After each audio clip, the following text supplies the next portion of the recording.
Salam sejahtera saya ucapkan kepada Dr. Rosita binti Hamdan, iaitu untuk pensyarah bagi subjek GMGF 2014 Ekonomi dan Pembangunan. Nama saya Jessica Nadinau, nombor metrik 266908, saya dari Pusat Miri.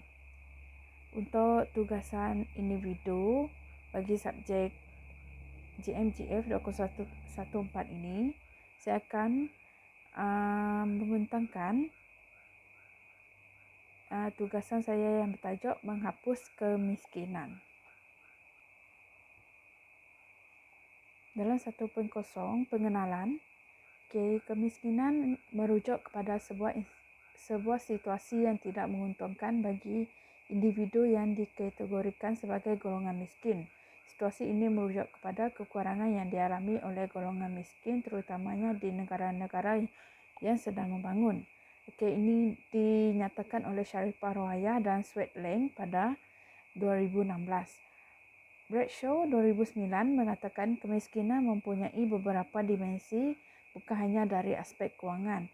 Tetapi istilah ini juga dikaitkan dengan kekurangan dari segi keperluan harian seperti makanan, tempat tinggal, kesihatan dan keselamatan. Azlina Azman 2014 dia menyokong pernyataan mereka ini tadi dan mengatakan kemiskinan merangkumi ketidakmampuan dari segi pendidikan, kesihatan, budaya dan juga banyak lagi.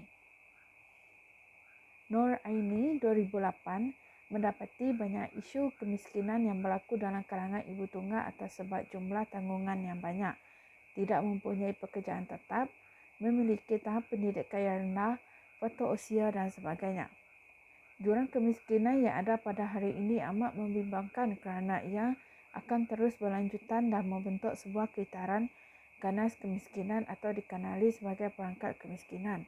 Shepard 2007 dia mengatakan kemiskinan telah menyebabkan golongan miskin terperangkap sehingga mereka sukar untuk keluar daripada kepumpungan di belenggu kemiskinan. Lepas tu walaupun terdapat banyak jenis bantuan yang telah diperkenalkan oleh kerajaan bagi meringankan beban golongan miskin, namun bantuan ini tidak mencukupi dalam meringankan beban mereka ini tadi dalam kehidupan seharian. Hakikatnya semua aspek kehidupan merangkumi pekerjaan, pendidikan, makanan, pemilikan harta, kesihatan dan sebagainya perlu diteliti bagi memahami pengertian istilah kemiskinan dengan lebih terperinci. 2.0 Konsep menghapus kemiskinan.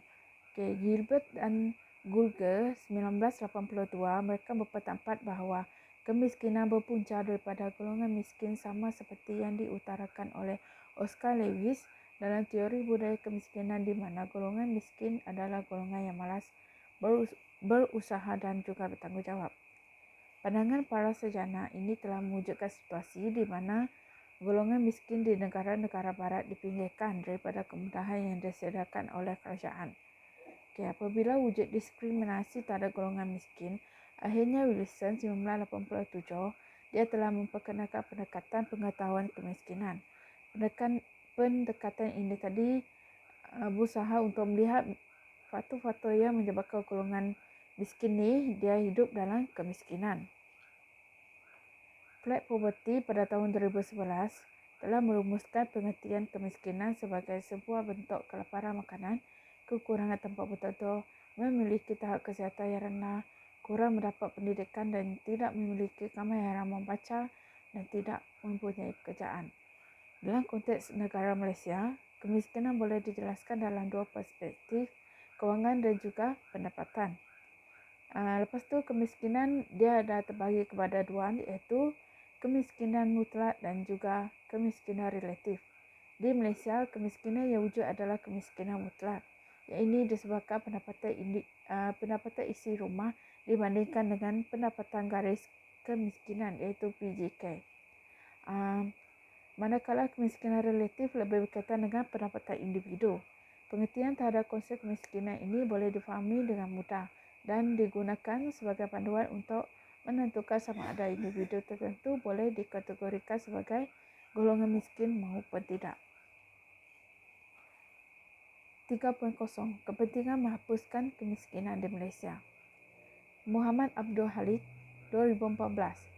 Dia mengatakan kemiskinan di negara kita Malaysia lazimnya dikaitkan dengan masyarakat Melayu di kawasan luar bandar. Bermula pada tahun 1970-an dan juga sampai sekarang. Bagi menghapus kemiskinan di Malaysia, kita memerlukan sebuah pendekatan. Pendekatan itu ialah pengetahuan kemiskinan.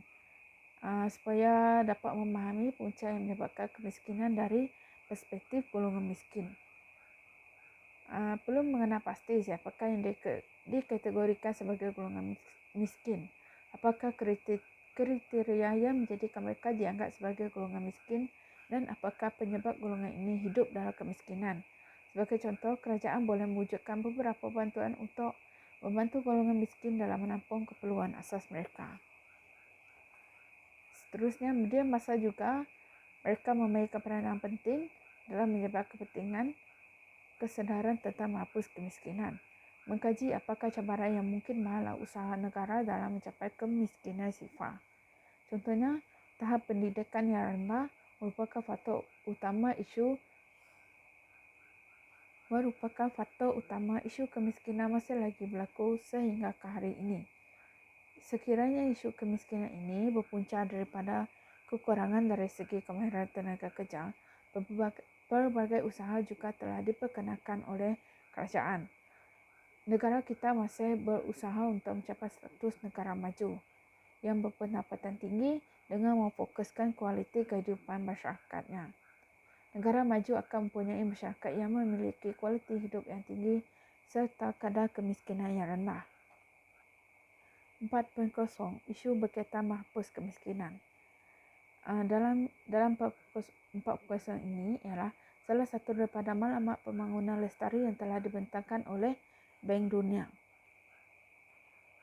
Ini adalah bertujuan untuk mengurangkan ketidakadilan dalam agihan pendapatan di samping meningkatkan pertumbuhan ekonomi negara. Pendapat ini dikatakan oleh Jen Chandra pada tahun 2016. Sejak negara kita mencapai kemerdekaan, menghapus kemiskinan telah menjadi antara maklumat utama negara dan kita telah berjaya mengurangkan kadar kemiskinan daripada 49.3% kepada 0.4% sehingga tahun 2016. Ini dinyatakan oleh Jabatan Perangkaan Malaysia pada tahun 2018. Isu kemiskinan di Malaysia masih lagi wujud sehingga ia menggugat pertumbuhan ekonomi kita. Kerajaan telah memperkenalkan beberapa polisi dan juga dasar bagi membantu negara mencapai kemiskinan sifar. Iaitu antaranya ialah memperkenalkan Rancangan Malaysia ke-11, RMK 11. Isu kemiskinan di luar bandar masih lagi wujud dan juga berpusat dalam sektor primer tradisional terutama di negeri Sabah, Sarawak dan juga Kelantan. Ini dinyatakan oleh Rashid dan Samad pada tahun 2018. Mencipta ketidakseimbangan dari aspek ekonomi di antara kawasan luar bandar dan juga kawasan bandar.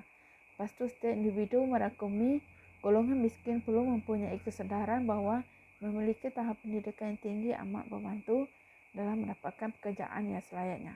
Bagi menjamin pertumbuhan ekonomi yang pesat di Malaysia, kita perlu melahirkan banyak tenaga manusia yang berpendidikan tinggi. Untuk yang terakhir adalah 5.0 penutup. Kita tahu bahawa golongan miskin merupakan golongan yang memerlukan bantuan untuk menampung keperluan asas dalam kehidupan. Oleh itu, kita perlu membantu mereka untuk keluar daripada kepompong ataupun perangkap kemiskinan supaya generasi akan datang tidak turut terperangkap dalam kepompong yang sama.